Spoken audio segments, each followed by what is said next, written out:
On this panel, we're going to talk about violence in Brazil. Our first speaker is Marcia Regina de Lima Silva, who is in the Department of Sociology at the University of Sao Paulo. She is a professor of sociology.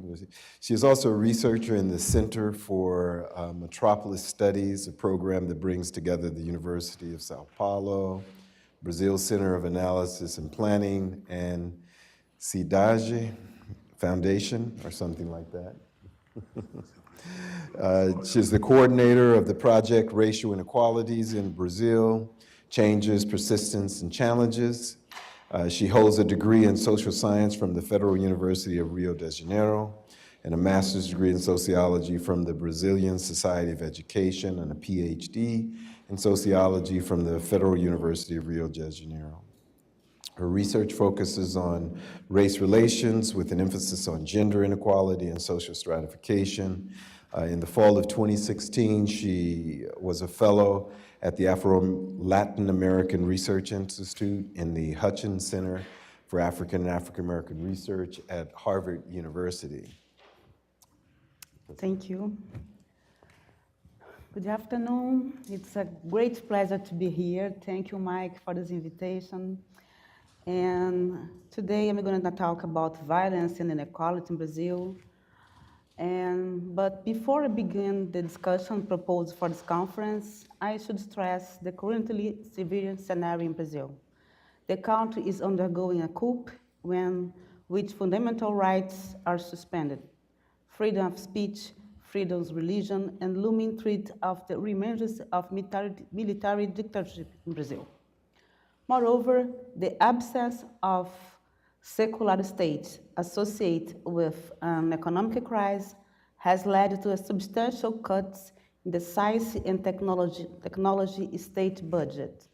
The current government is retaliating against universities, a traditional place where scholars may produce critical perspectives about the political and economic performance.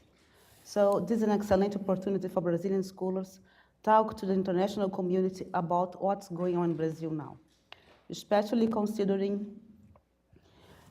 regarding the racial violence.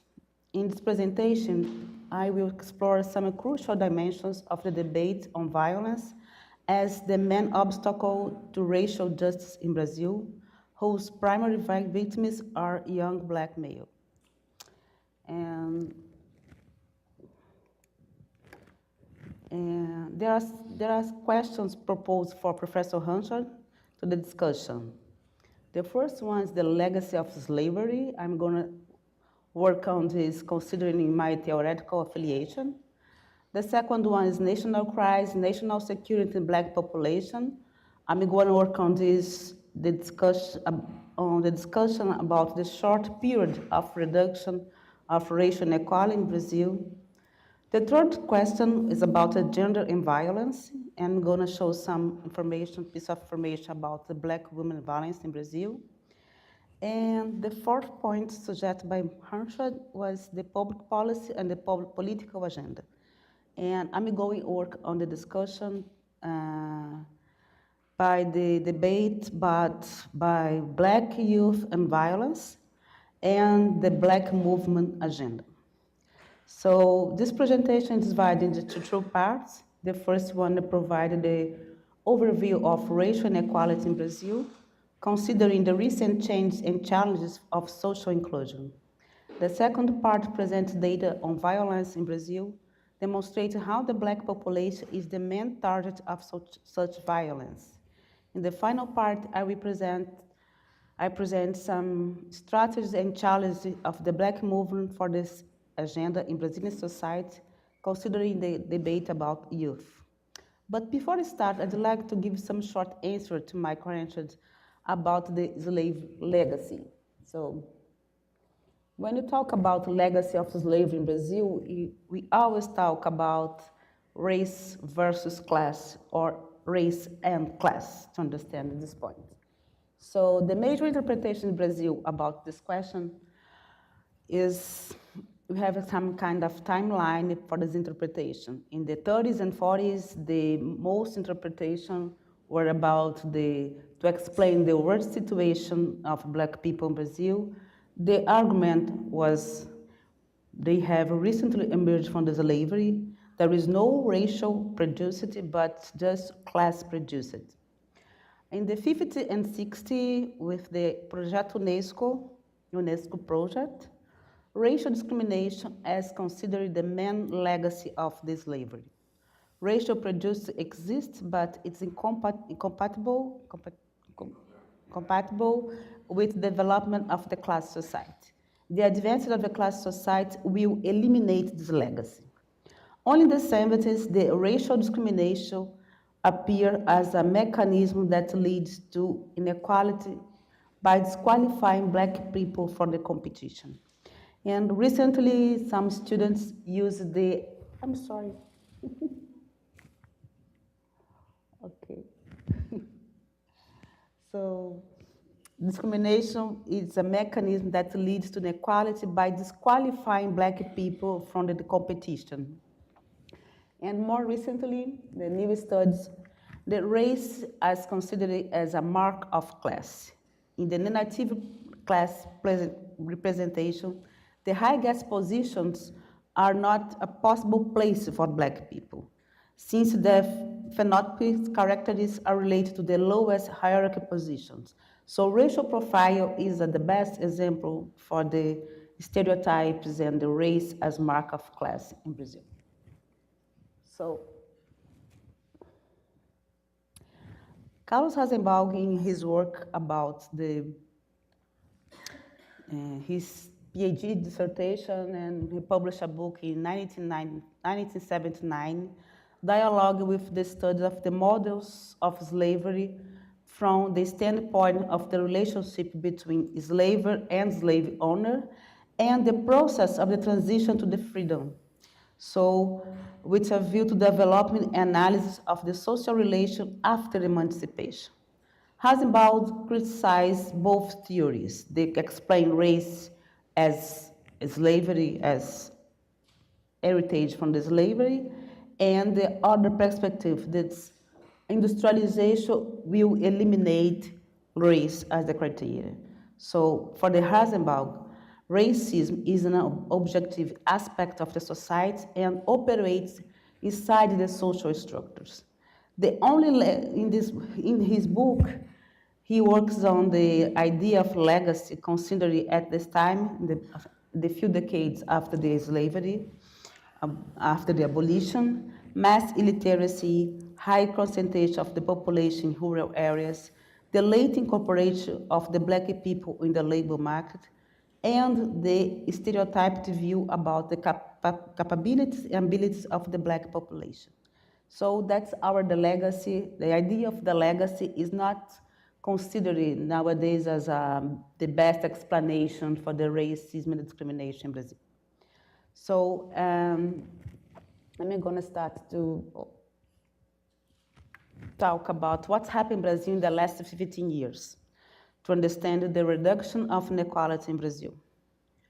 The short term of the reduction of inequality, because the inequality starts to increase again in Brazil. So in the past 15 years, significant structural changes include demographic shifts, such as decline in birth rates, new families arrangements, and change in the composition of the working-age population. In the economic terms, the first decade of the 21st century brought economic growth with significant impacts on the labor market, such as more formal employment, higher minimum wage, and a better skilled labor force.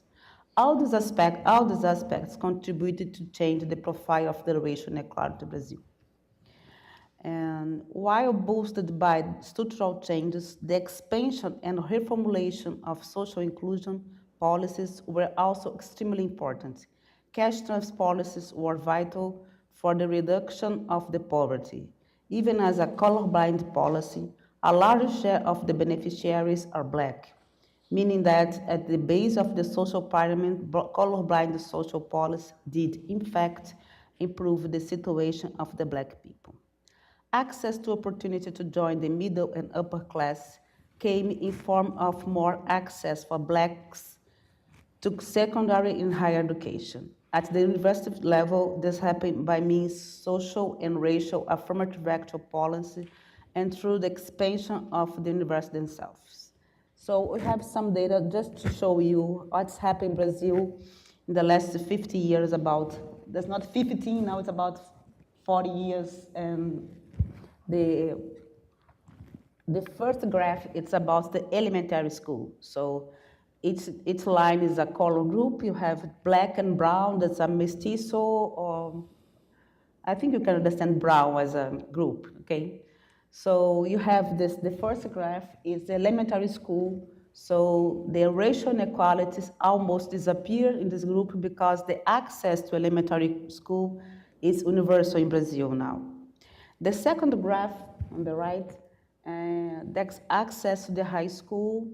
So you can see in the beginning of, in the 80s, few people in Brazil access to high school, and you can see racial inequality because the white group, the blue one is the white group, and the red and brown is the black and pardo and brown people. So you can see in the high school in Brazil, we still have huge racial inequalities.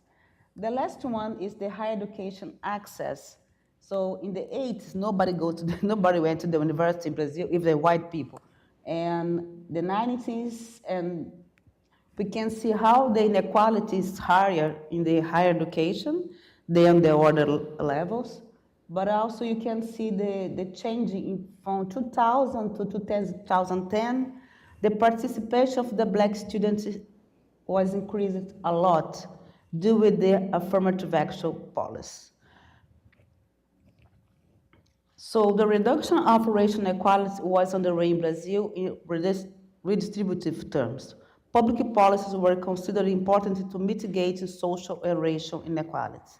The data show effective reduction of racial inequalities after the implementation of the affirmative action and colorblind policies. So the overlapping of race and class is a feature of Brazilian inequality. Nonetheless, colorblind problems have proven insufficient to overcome racial inequalities, even with the overrepresentation of the Black among the poor people. It's important to emphasize that Brazil has recently witnessed a period of remission of racial inequality, but this phenomenon did not last long. Currently, with the new economic crisis, inequalities have already increased in Brazil, and the Black population finds itself under a more adverse situation.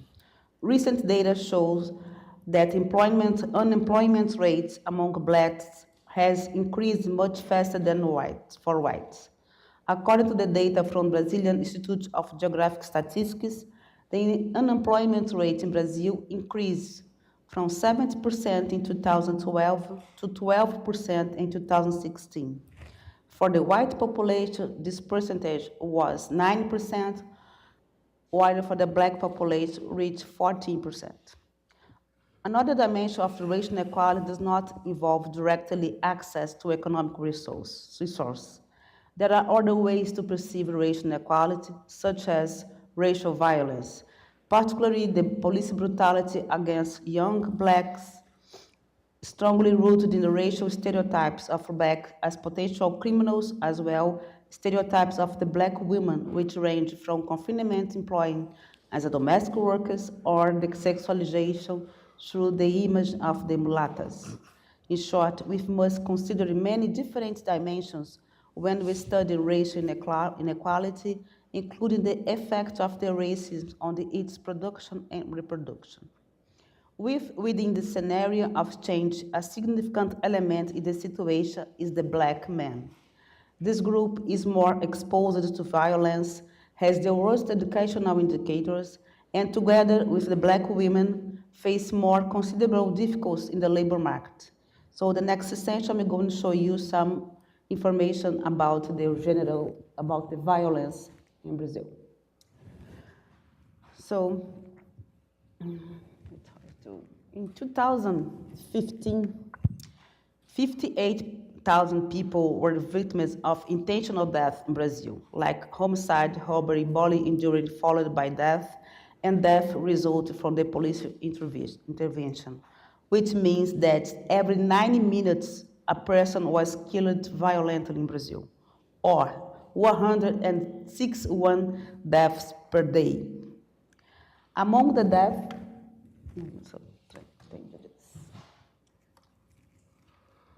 in 2015, 54% were young, between 15 to 24 years old, and 70% were black. From 2005 for 2015, 318,000 young people died by murder in Brazil. Black homicide rate increased about 18 points, and the white homicide rate decreased by 12%. 10% of the municipalities in Brazil are responsible for 75% of the homicides. And one of the most violent municipalities in Brazil is Altamira, Pará. The rate of the homicide rate is 107 for 100,000 people.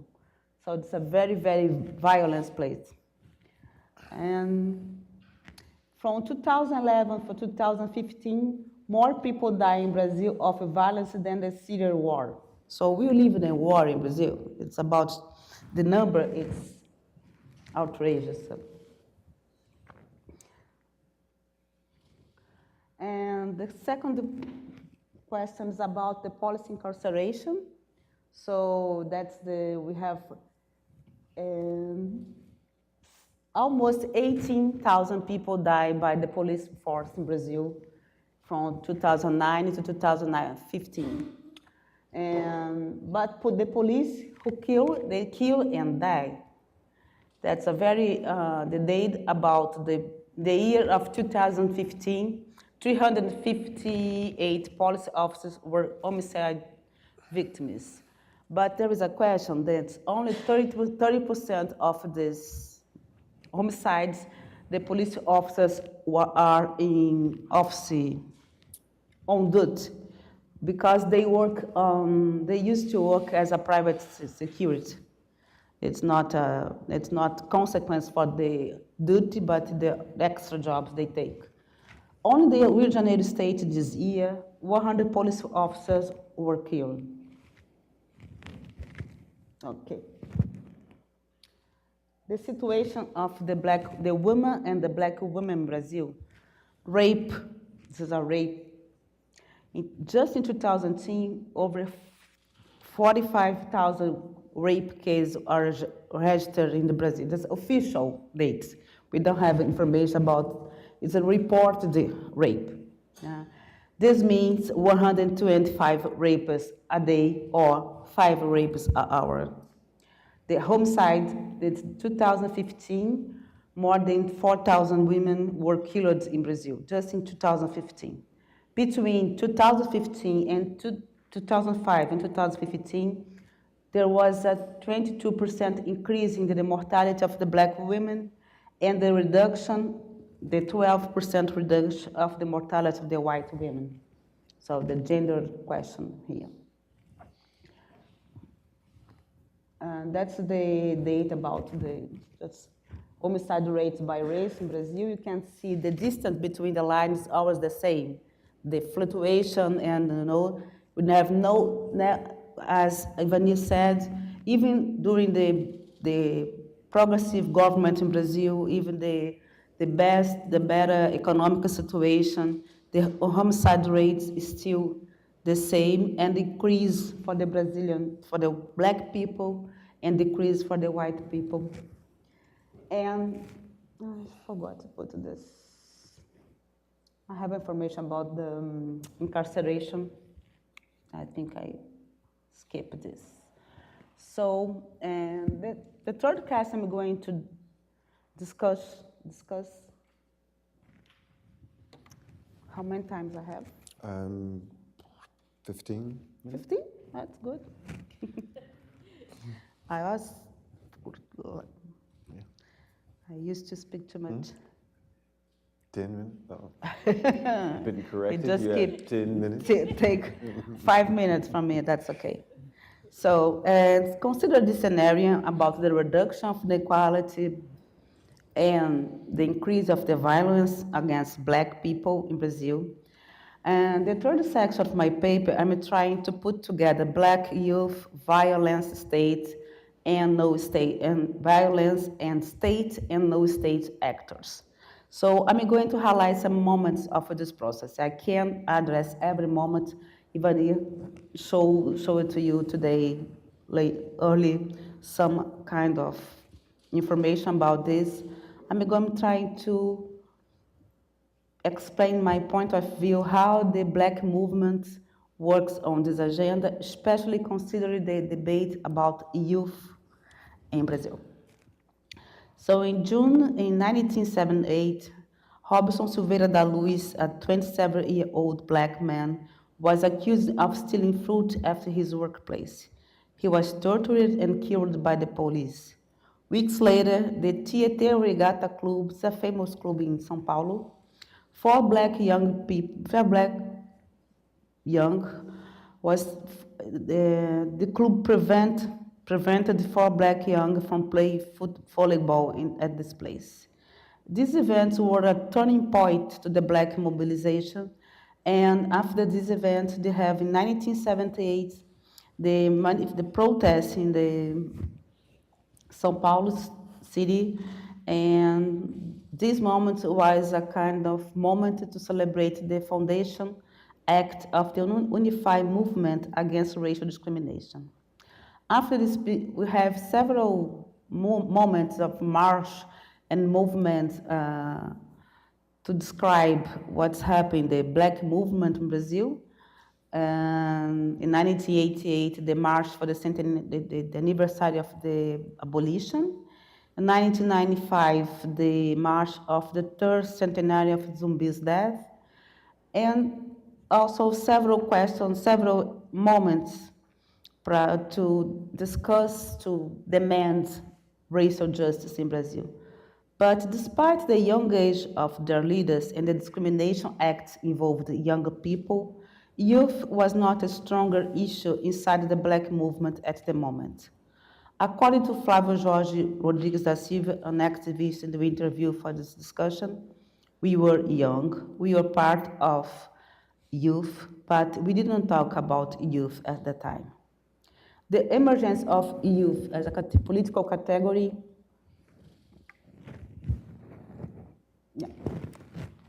The emergence of youth as a political category inside the Black movement would only develop years later, started from the hip-hop movement, in rap songs where repression, violence, and police brutality appears at the center of the one young Black man's experience.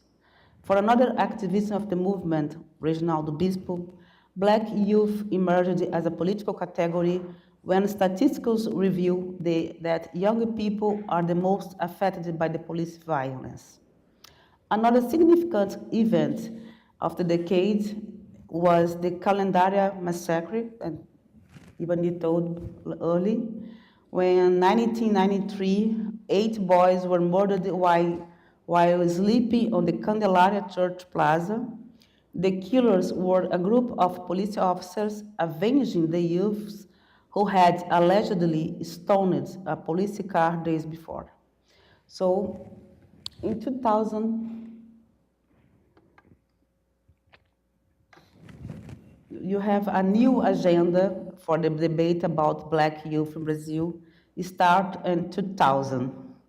Quite different from the previous decades, a progressive guideline was in the agenda at the federal government in 2000, encouraging social participation and social mobilization, especially by participatory councils and the development of national public policies for racial equality by the creation of the Cabinet of Racial Inequality.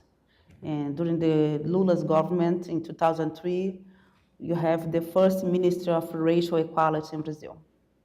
The Brazilian government, when promoting this issue, was encouraged to call social actors associated with this matter.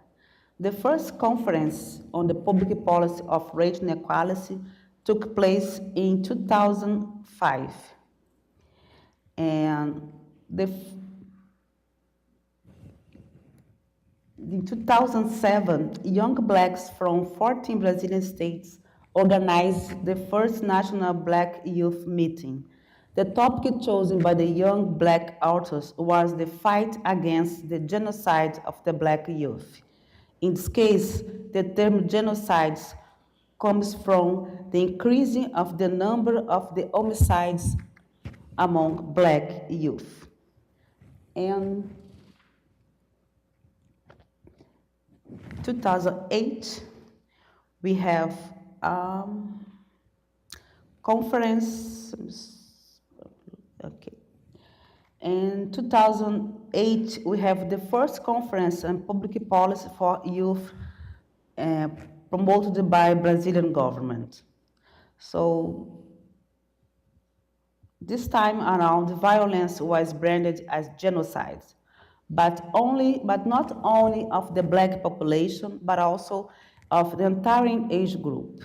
In spite of this contradiction, this investment achieved reasonable success and was observed by government agenda, transmuted into the public policy called the Living Youth Plan, Programa Juventude Viva.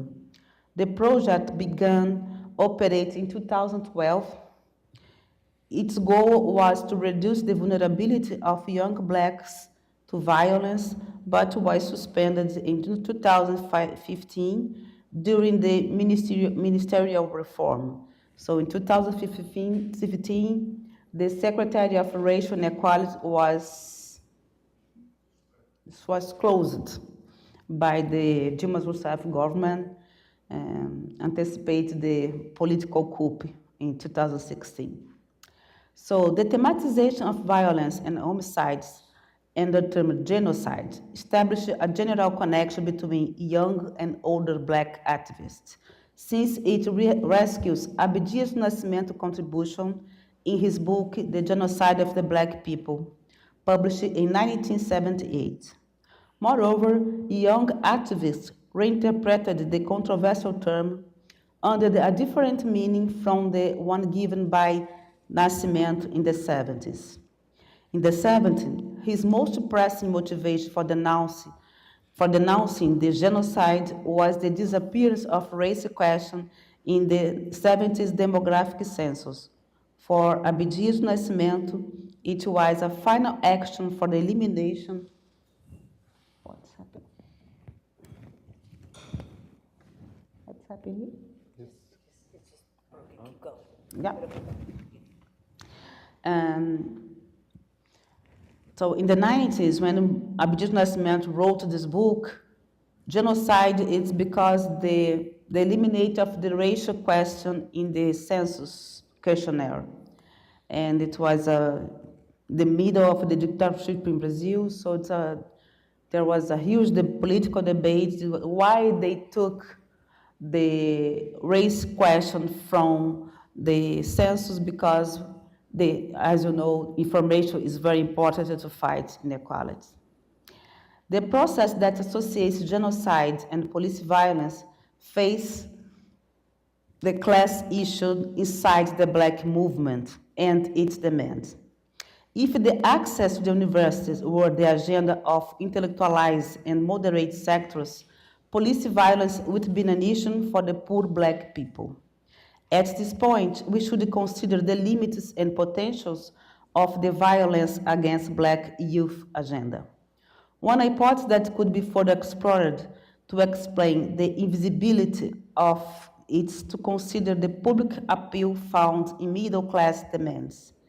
The everyday problems of the most impoverished population, such as incarceration and police violence, would have limited appeal a few social support, and consequently less odds of the success. Themes like linked to violence do not attain the same solidarity from the different social sectors. On the contrary, as the famous quotes, the nice bandit is a dead bandit. make clear the position of the Brazilian society about this subject. Another possibility hypothesis refers to the slogan of such agenda, the so-called genocide of the black youth. After 2007, we find a continued and steady mobilization around this agenda, which led to strong impacts and repercussions inside the black movement and human rights activism, as well in the other sectors on the left political spectrum. However, this agenda still runs into resistance among more conservative and moderate sectors. The term genocide denotes a state crime committed against people. Maybe it's impossible for the official government agenda works on this term. From my final remarks, I'd like to resume. In this short text, I tried to put together racial inequalities, statistical on violence, and the impasse to introduce the racial issue in the public debate on violence. The typical profile of the fatal victims remains the same: men, young, black, with low schooling. However, in the last decades, the bias of violence against young people and blacks has increased even more. Although there has been a reduction of inequalities in the last 15 years, they have not been sufficient to produce a reduction of racial violence.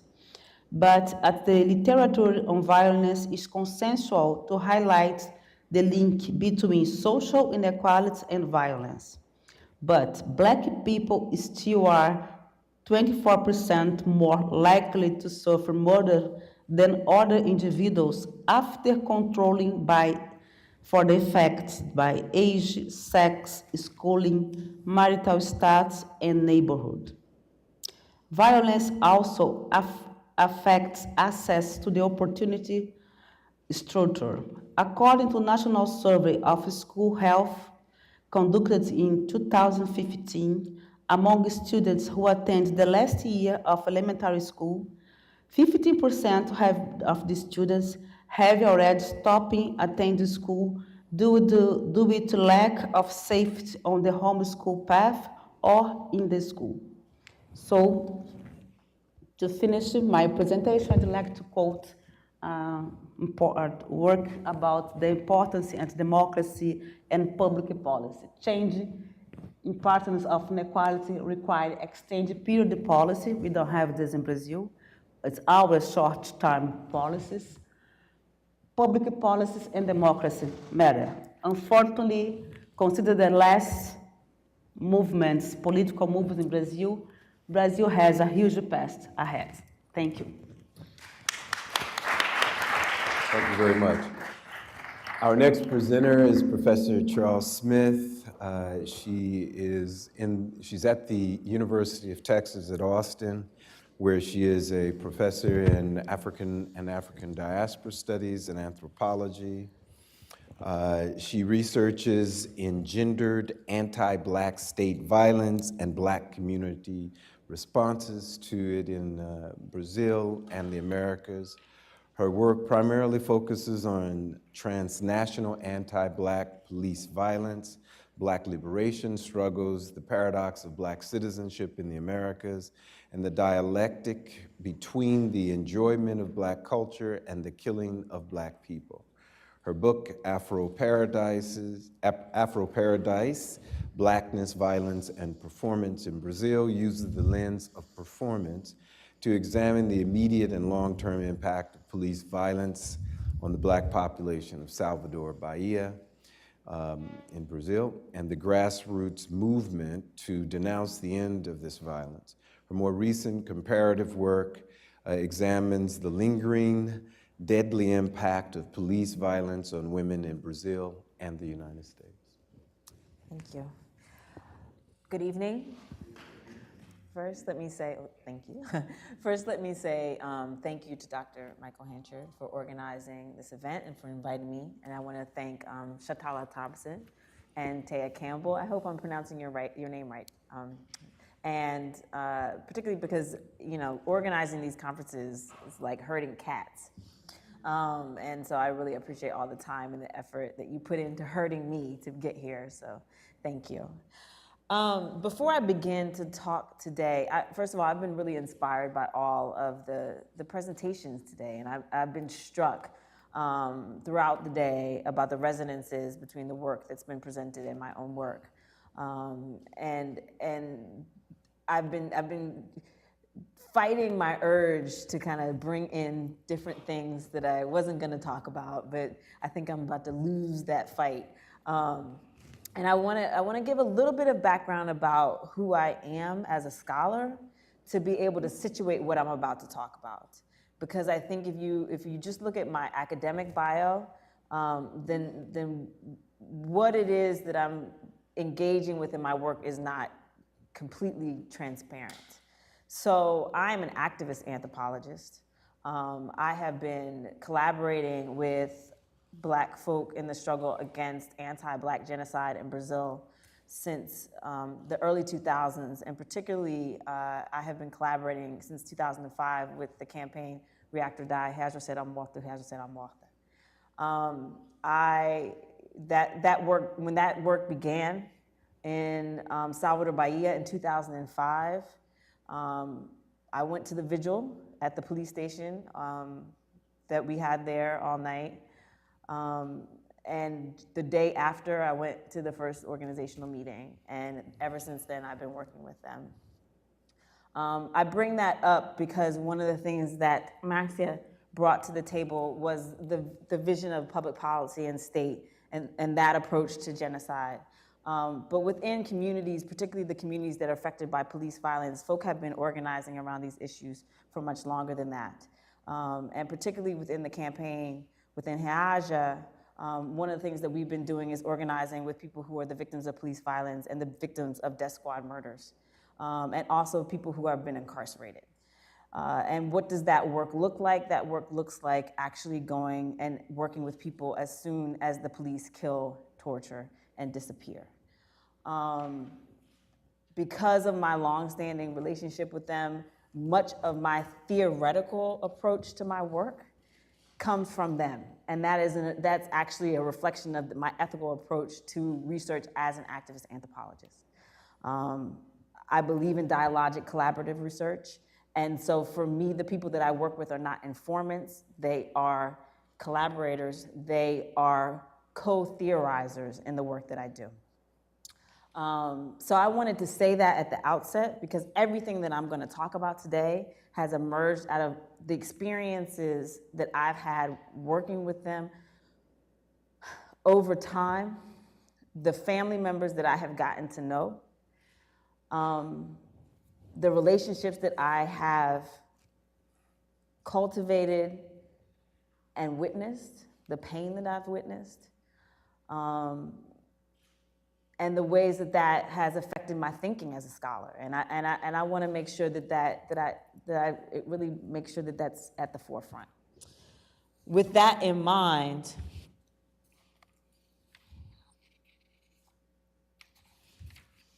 I am going to read because otherwise I'm going to get off task, and I don't want to get off task. So over the past 4 years, the three simple words, Black Lives Matter, have become a rallying cry for Black survival, a prayer for the dead, and the mark of a new generation of radical Black activism. Yet while the phrase has come to represent a movement and a struggle with global dimensions, still relatively little attention has been paid to the meaning and significance of Black Lives Matter beyond the United States, particularly in the Americas. This is especially curious when we think of a case like Brazil, where police officers kill on average 6 people per day, totaling 11,197 from 2009 to 2014. And I want to emphasize that those are their official numbers. And as Marcia was presenting just now, that 318,000, those of us that actively fight against anti-Black police terror, we know that most of that 318,000 are the police. And so when we're talking about homicide rates, we really have to question that, because one of the things that Professor Santos said earlier was about autos de resistência. And I want to make sure we get that translation correct. Basically, what the police do in Brazil is categorize police homicides as victim suicides. And so every time they say, so every time somebody dies at the hands of the police say they killed themselves. Okay? So when we look at and the other thing that they say is they died in a hail of bullets. They died because of drug trafficking. They died, the bullet didn't come from me. And so one of the things I want us to really consider are the ways that the numbers get skewed. And that's actually the theme of everything that I'm gonna talk about today, is why we can't trust the numbers, okay? It is clear that the crisis of anti-Black state violence is not just our national problem. Yet what are the broader implications of our geographic myopia in our discussions of Black Lives Matter? I would like to suggest that our nearsightedness is not just a jingoistic matter of glossing over state violence against Black populations in other nations. Instead, it is a symptom of a much more profound theoretical blindness that is spatial, temporal, and gendered. This myopia occludes the horizon of Black death globally. We cannot perceive the global dimensions of anti-Black state violence in part because we have a deeply masculinist and patriarchal approach to understanding this violence that plays on our imperialism and limits our ability to grasp the phenomenon as anything more than a local national problem disproportionately directed toward Black men. In other words, today our inability to grapple with the global dimensions of anti-Black state violence is intimately tied to our narrow focus on Black men as victims. So I'm making a time-space argument. Instead, I propose that we think of anti-Black state violence three-dimensionally, as a series of actions, consequences that are connected and reverberate through time. The term that I use for this conceptualization is sequelae. The term sequela, a medical term, is defined as a morbid infection occurring as the result of a previous disease. It is a consequence, a morbid effect that occurs as a reverberation. Following the work of my collaborator and colleague and co-coordinator of Reajo Será Morto, Andrea Beatriz dos Santos, I employ sequela to describe the gendered, reverberating, deadly effects of state terror that infect our communities as an after effect of more immediate forms of killing, like bullets. Much like the radioactive particles left behind after a nuclear bomb, sequelae produce slow, repeated cycles of death and death across space and time. In other words, we must take into account the reverberations of anti-Black violence, its echoes and its hauntings, its shadows and its reincarnations in order to truly understand its dimensions from a gendered transnational perspective. So the ideas that I present today, as I mentioned earlier, are outgrowth of my longtime research with Reaja and also my book, Afro Paradise, Blackness, Violence, and Performance in Brazil. But my theoretical approach, as I mentioned earlier, to anti-Black genocide comes from that early work with Reaja. And I want to read a little clip from their manifesto, because the 2005 manifesto actually outlines their approach to anti-genocide work and their definition of genocide. They write, for more than 500 years, we, Black women and men, have confronted and reacted to the violence of racial hatred. The state of Brazil, at its core slavist, racist, and exclusionary, has throughout the centuries tried to annihilate and assassinate our people, extorting our lives in the name of the interests of its white elite. Throughout the centuries, we have responded, creating strategies of negotiation and confrontation. We resist, and beyond anything else, we react. The manifesto goes on to outline the multiple ways that anti-Black genocide takes on the form of misogyny, homophobia, and religious hatred in Brazil. Sequela is one aspect of this genocide. So my paper today is broken down into two sections, or maybe not, we'll see in a few minutes. The first, I'm gonna change it. So the focus of my paper today is gonna be sequela altogether. And the gender transnational dimensions of anti-Black state violence. And one of the reasons why I'm changing in kind of late in the game is because I really want to be able to put the United States and Brazil into conversation for those of us that may not know Brazil very well.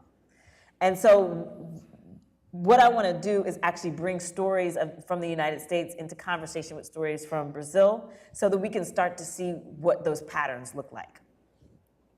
So my guiding metaphor with these stories is the palimpsest, something used or re-altered but still bearing visible traces of its earlier form.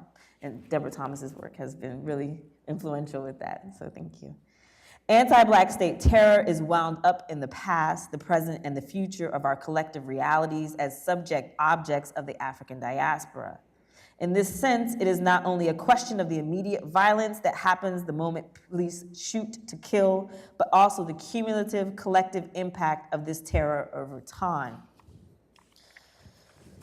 So many of you, those of us from the United States, we probably remember the case of Sandra Bland. And I actually want to return to that case in order to make a comparison. And I'm going to skip through, because as you'll see, I'm not going to do this. Okay. And I don't have a picture of her. I wish I did, but as I mentioned, I'm changing a little bit. Many of us are probably familiar with the story of Sandra Bland, the 28-year-old Black woman who mysteriously died in a Waller County jail in Hempstead, Texas on July 13, 2015. Bland, who her friends affectionately called Sandy, was pulled over by police officer Brian Encinina on July 10, 2015 for failing to signal to change lanes while returning from a job interview at her alma mater, Prairie View A&M. Upset, she got into a verbal dispute with the officer, and the situation escalated. Sandy and the officer got into a physical altercation.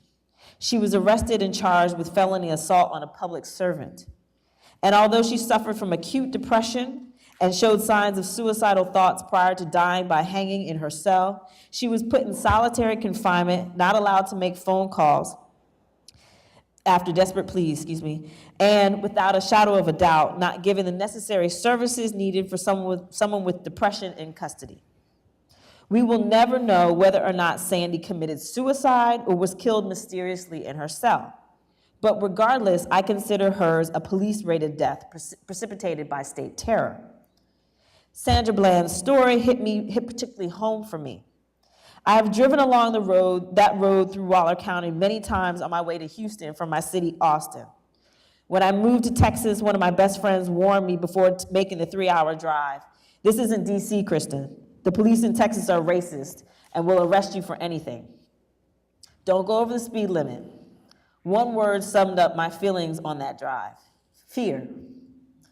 But my fear was not about breaking the rules, going back to the earlier presentation. It was just the realization that nothing that I could do would save me from the arbitrary justice of Texas public servants. Debbie Nathan published an article called "What Happened to Sandra Bland" in The Nation in 2016. In it, she reflects on Bland's depression and the cumulative encounters with the police and the penal system that led up to her arrest in July 2015. Like many young Black poor people in Texas, Sandra Bland had been the victim of predatory ticketing by police for quite some time. Nathan attributes this predatory ticketing to Bland being briefly jailed several times, her massive debt, and finding it difficult to find a job. She also links it to her mounting untreated depression. When Sandra Bland first died, many of us rallied, saying that the police had killed her in her cell. And as mentioned before, we may never know if that was the case. But what we can be sure of is that her death was the result of a number of cumulative acts of state violence against her, that whether she committed suicide or not, caused her death. In other words, Sandra Bland died either by the immediate effects of police killing or the sequelae of police and state aggression over time.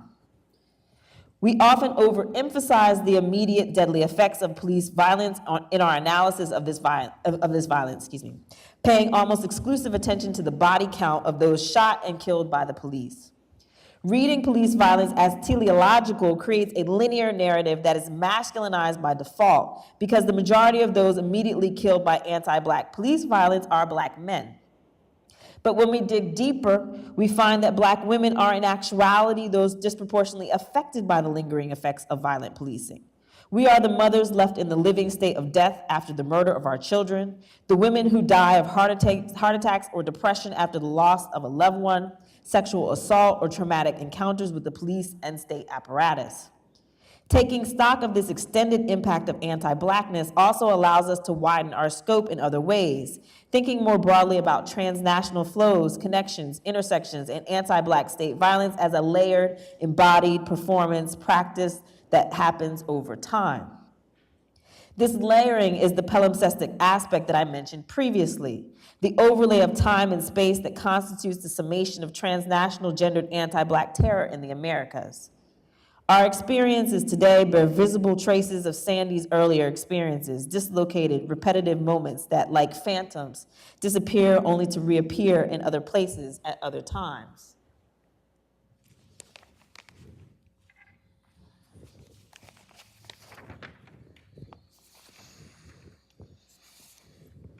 On the evening of Friday, April 8th, 2016, in the municipality of Ribeirão Preto, in the northeastern region of the state of São Paulo, military police invaded the region of Jardim Paiva II, a working-class neighborhood.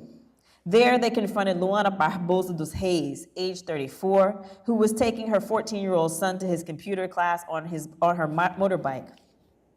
According to neighbors who witnessed the encounter, which happened in front of a neighborhood school in a busy intersection, the police officers approached Luana aggressively, ordering her to open her legs and stand with her hands behind her head against the wall, standard gendered protocol for stopping and frisking men in Brazil. Luana protested, insisting that she was a woman and should not be required to follow this protocol. Brazilian police procedure does not require frisking women in this manner. However, because Luana was a lesbian who preferred to dress in a masculine style, they refused to comply with this gender protocol. The police responded violently, forcing her to open her legs against the wall by kicking her and punching her in the abdomen and crotch. Luana fell, upset. She got back up, turned around, and punched one of the police officers in the face, blooding his lip. Yelling, screaming, shots fired. People from the community, including Luana's sister and mother, run out of the house to see what is going on. Luana is on the ground, hands behind her back in handcuffed position, and the police are lined up on either side of her, kicking, hitting, and beating her with batons. Rosalie, Luana's sister, and her mother plead with the officers to stop. The officer with the bloody lip pointed a gun at the two women and said, "Enter the house or I will kill you." Luana's mother pleaded, "She's my daughter." Later that evening, the police officers took Luana to the police station for processing. When Rosalie, Luana's sister, went to pick her up from the police station, she was completely disfigured. Her right eye was almost out of its socket. She had vomited blood. She was only semi-conscious and her speech was slurred. She could not walk. The police would only let Luana leave on one condition. She had to sign a statement saying that she had victimized the police officers and therefore was responsible for the incident. So I want to repeat that. She had to sign a statement saying that she was responsible for her own injuries in order to leave.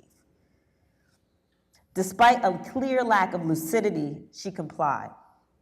On the sidewalk outside of the police station, Rosalie took video footage of her sister's story in her own words in order to create an archive and counter-narrative to the police, a deliberate political act of resistance.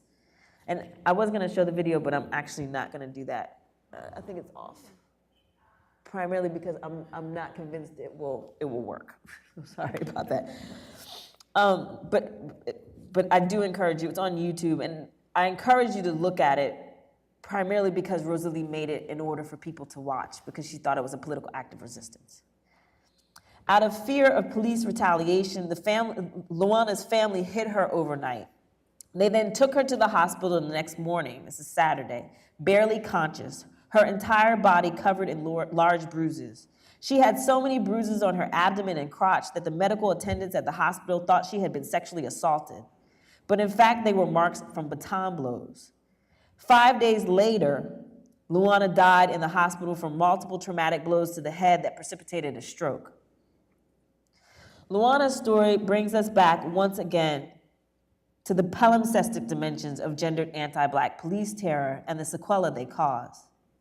By all accounts, she died of the consequences of the wounds she sustained when she was beaten by the police. In other words, the lingering effects of the disease of state violence. Her stroke and her brain trauma were literally the morbid after effects of the state's violation of her body because of its blackness, its seeming misgendered identification, her insistence on defending herself from abuse, her insistence on protecting her child. In short, the cumulative effects of police terror over time. And in my longer project on this particular case, one of the things that I recently uncovered when I went back to Brazil to do research, and I'm still working on this, is that the police, she had actually had multiple encounters with the police over the years. So they knew exactly who she was, and they knew that she was a woman. So they did that very deliberately. But Luana is not the only one affected by the sequelae of violent policing in her story. Her sister Rosalie, her 14-year-old son who survived, her mother, her neighbors, her girlfriend were all tortured by the abuse that Luana suffered. Her body is connected to the bodies of her family members, partner, and community. It is also connected to Sandy's body and those of the countless other people of the African diaspora affected by police terror, even if only in refracted and distorted ways. However, what in part makes Sandy and Luana's deaths legible as state-related killings is the temporal proximity between police terror and their deaths. What of other cases of slow death? On Friday, October 14th, Venita Browder, mother of Khalif Browder, died of a broken heart. Of course, the coroner's report says she died of complications of a heart attack at St. Barnabas Hospital in New York, but a heart attack is sometimes just the way the body decides the soul can't take anymore. 16 months prior to her death, she lost her son Khalif, her baby boy, to suicide.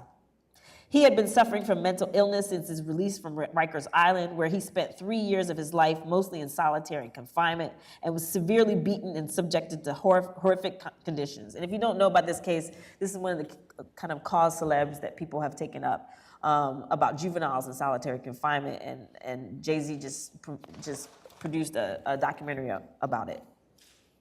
Although neither Khalif Browder nor Venita Browder were beaten or shot by police, we can make a strong case that both were killed by anti-Black state terror.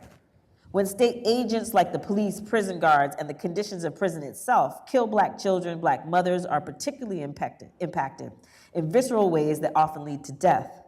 The trauma of losing a child to police violence is too much to bear, leading to mental illness, suicide, and yes, even heart attacks.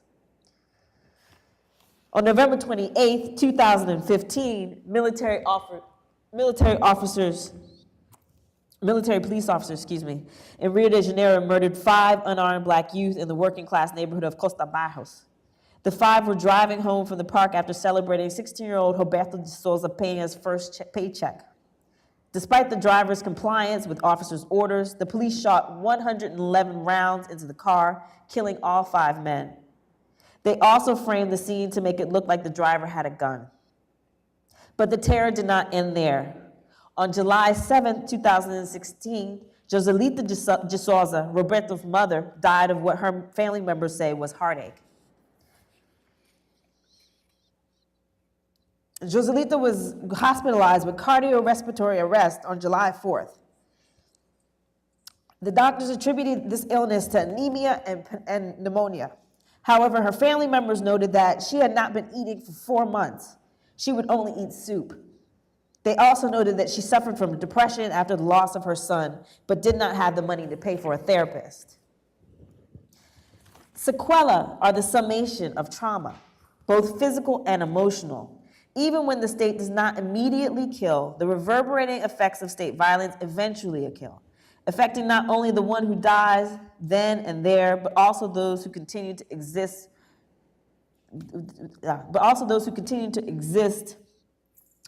in the aftermath, irrevocably damaged by those deaths or the wounds that they suffer.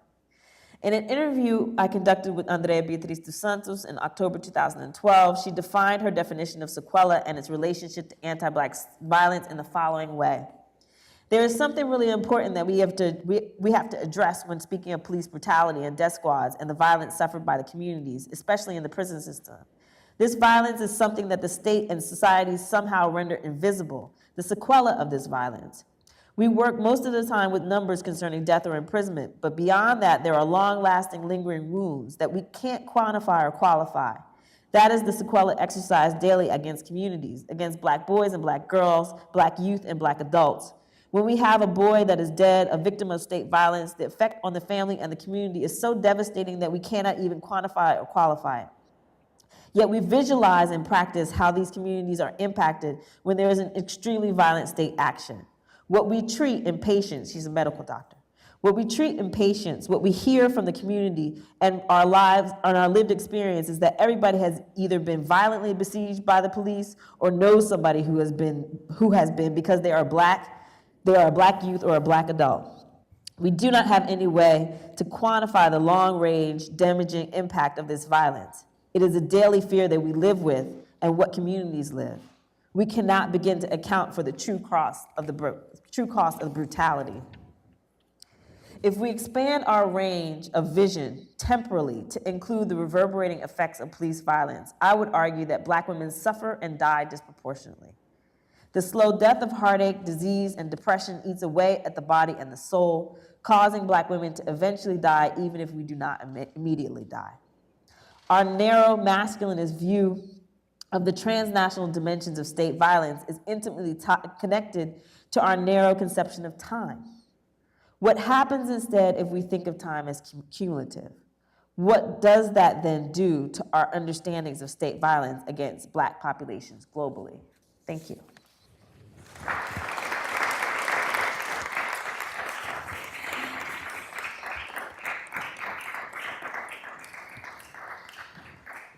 Thank you. And so oh, my comments. All right. I did have some comments, actually. All right. I want to thank both of you for your presentations. I found them both enlightening. And I want to thank Michael for organizing this panel. My comments will be very brief, but I'll start with one comment, which is, I once asked, when I was a kid, I lived in Oakland. And I remember the transformation of my neighborhood by the Black Panther Party. So that when they came in and they fought the police, it was a very happy day for us because the police were a source of great harassment and violence and fear that we had about even just walking to school. Years later, I talked to one of the individuals who was in the Black Panther Party, and I asked him what did he think their failure was. And he put it to me like this. He said, you know, in some places we actually beat the police, and in some neighborhoods we beat the police. Oakland was one of those, well, my neighborhood in Oakland, which was one of the projects in Oakland, was one of the places where they had that victory. But he then said, but what we didn't anticipate is the FBI, the CIA, and the National Guard. So that state violence was operating at a very sophisticated and large level. And that the state violence that we were confronting in the US was the same kind of state violence that they were using against the Vietnamese. So a recognition of that level of state violence and the awesomeness of it in terms of just what the implications were, he said, by not making that connection, we didn't understand the connection of the war in Vietnam to the police and their actions in your neighborhood. Because although they were able to beat them back, the police are in that old neighborhood. This is now many years later. And they are even still very strong, still inflicting that violence and, you know, kind of speaking to that particular element of what he said. And so, you know, my question would be to both of you, how do you, in your imagining of violence, because you have ideas about violence, to what extent your ideas about violence, and especially as something that the state implements or sanctions, is, how does that read into your narrative? I mean, I know Brazil doesn't have a Vietnam, and its military mostly focuses on the oppression of its own people. But the U.S., and that's why comparing it with the U.S. has its own kind of potentials and limitations.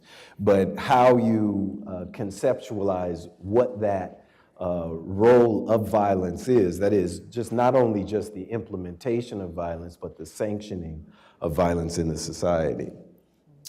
In terms, I thought both of you talked in your papers and in your comments about the numbers and the meaning of numbers, and I've had a little bit of training in demography, which part of that training is that numbers are all problematic. So we always start with the notion you can't trust the numbers. I take it a step further to suggest that not only can't you trust the numbers, but what you say about the numbers is a social construction of the meaning of the numbers. So I never get to the point where I think somebody has a good number. I'm just trying to understand what their argument is using the numbers. And so in some ways, I'm trying to understand what your argument is in using these numbers, because the presentation of the numbers themselves and how they usually are collected in some ways has to do with kind of the distortion and the lies that they may tell in the society, but also is a reflection of how the state uses these numbers to classify what it feels is legitimate, which in some ways has always been a kind of violation of the notion of time, the notion of age, and all of these things. And then one other element, or just two other comments, and then I'll be done. One is that it seems to me that one of the things that becomes clear in your comments is that the most impacted group of people by violence in the society are the youth. And when this violence is racialized, it is the young, it is the Black youth in these situations who are the most impacted. And I try to think of this in this way. If, they have a drone, the drone drops a bomb in Iraq on a school, and it kills 10 kids. Now, if you kill 10 kids, I try to think of it not in terms of the death of those 10 kids at that moment, but the death of those 10 kids for the life that they would have lived. And not only the life in terms of what they would have lived, but the impact that their life would have had on a series of other people. So in some ways, I think that the conversation about how impactful this violence is, the biggest thing I see it as an impact that it has on children and their lives. The trauma that people get from violence as children and their attitude towards violence as adults is another element that I think becomes hidden by simply only looking at the result of the violence when the person is of age. And so in my sense, the time and age kind of cross each other in very interesting ways, but definitely suggest that understanding the impact of violence, especially state violence, on children requires some kind of assessment. And it seems that Brazil and the United States offer some interesting ways to discuss those concepts. So in some ways, I will conclude with this. I think the very idea of race itself, from the point when someone gets that classification to the point when they die with that classification, is a process of violence. I don't know how you get unviolent in the process of racing people. And I think part of what I learned from Fanon is that the very act of both giving and accepting a racial kind of identity is part of the way that the state operates on each individual to carry around the violence and either as a perpetrator of that state violence or as a kind of victim of it, and that this is the nature of it. I want to thank you both for your comments. If if you have some immediate responses, please. Can I respond to the first one? Yeah. One of the things that I think it's important to recognize, I think understanding interconnections for me across time and space and violence is absolutely crucial and critical to combating that violence. And I'm thinking about your comment on Vietnam and the Black Panthers. One of the things that is interesting in the case of Brazil, yeah, Brazil doesn't have a Vietnam per se, but the death squad murders, so the ways that death squads operate, if we were to trace that genealogically, we can trace it in terms of in terms of strategies, in terms of mechanisms, back to the School of the Americas. And so, for example, and this is something that I've done in my previous work, if you look at transcripts of people describing what death squads do in El Salvador and people describing what death squads do in Iraq, it sounds like you're in Bahia because it's the same modus operandi. And what that tells us is that these processes of anti-Black state terror are not national and they're not isolated. And I think that that's at the heart of your comment, right? That we have to start to connect the dots between these things and really start to demystify them. And why do I think that that is crucial and important? Because when we don't do that, we get these kinds of arguments that we are hearing here in the United States about bad cops. And for me, the bad cop argument doesn't go very far. And you hear it in Brazil too. People want to say, oh, well, you have police violence because you have bad cops.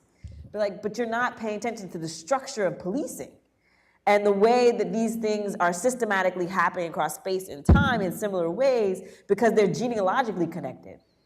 And that's why that connection to slavery and now is so important. It's not just about, oh, look, things are continuing. It's about, well, wait, if the mechanisms are the same, then that has to be thought out.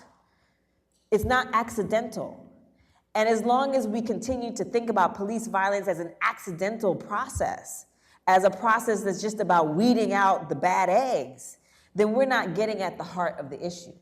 And that heart of the issue is not just a local issue. It's not just about, well, what were the police in Philadelphia doing back in 18 whatever, which I think is really very, very relevant, but it's also about, well, what's tied between what the police in Philadelphia were doing in 18 whatever and what the police in Brazil are doing in 18 whatever. Because they're having conversations, right? And I think that the comment that you just shared with us about the Panthers was really, really struck me, because oftentimes the subaltern aren't necessarily allowed to have conversations, but those in power are definitely having conversations. And we can actually map those conversations, like the School of the Americas, or even the exchange program between the NYPD and the police officers in Brazil. There is actually an exchange program. Broken windows was brought and taught to the police in Brazil. So this is not just something that we're making up in terms of conspiracy theory. These are things that we can trace and we can map and we can talk about. And so I think that's absolutely critical to expanding our thinking so we can try to figure out how to dismantle this. You know, I had... Okay. Yeah, I have some points too.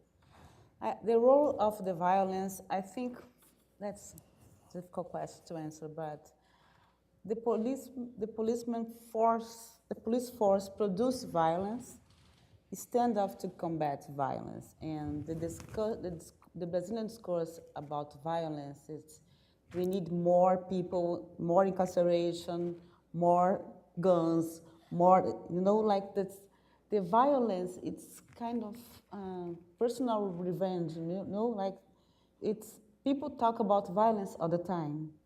And there is no perception, I think, about to stop violence, we need to change the police.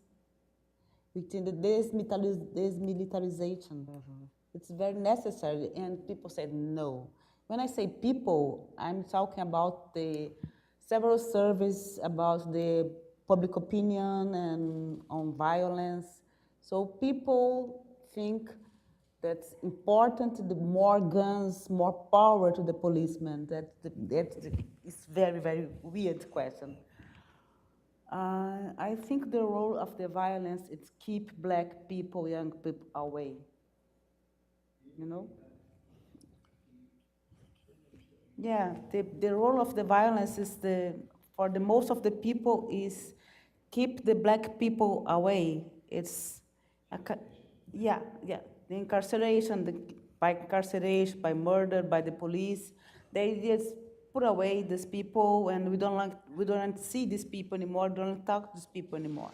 So it's that the reason I compare the higher education policies and with the affirmative action policy and this debate about violence, because the two sides of because in the debate of the higher education access, this was the same.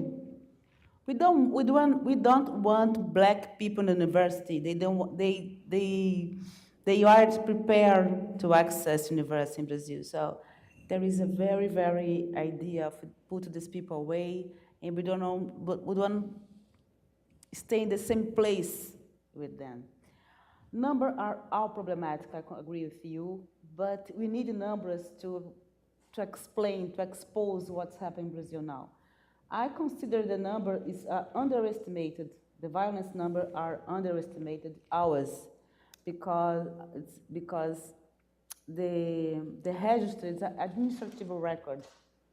So the police fill out this number, so I don't believe this number is real. This number can be worse. And we need to look at the numbers. So the social construct of the meaning of the numbers are very nice idea to understand violence, stats on violence, but we need them. We need them to understand, to figure out the way to escape on these situations, the reality. And the last question, I think, is in Rio de Janeiro state, the level of the violence are so high. We have a demographic gap by violence on the black men in the Rio de Janeiro state. So it's a kind of genocide. And you can't talk about genocide because if you talk about genocide, you can't mobilize the state because it's impossible for the state to say, we have a genocide in Brazil. So, but it's a demand on the black movement and the youth black movement to face this question on violence. And the last question is told about the vague idea of race itself. That's Brazilian discussion. We can shift black people for no white people, because if for no white, I think this category can direct more that if you're not white, everything is different. So I think the race is the idea of the race is vague in Brazil is a very dangerous discussion. Because if you can't identify black people, you can work on black people demands. So I'm worried about we can't give up on this category. You need to work on this. Okay, that's all we have time for this session. Will you join me in thanking our two presenters for their excellent contribution?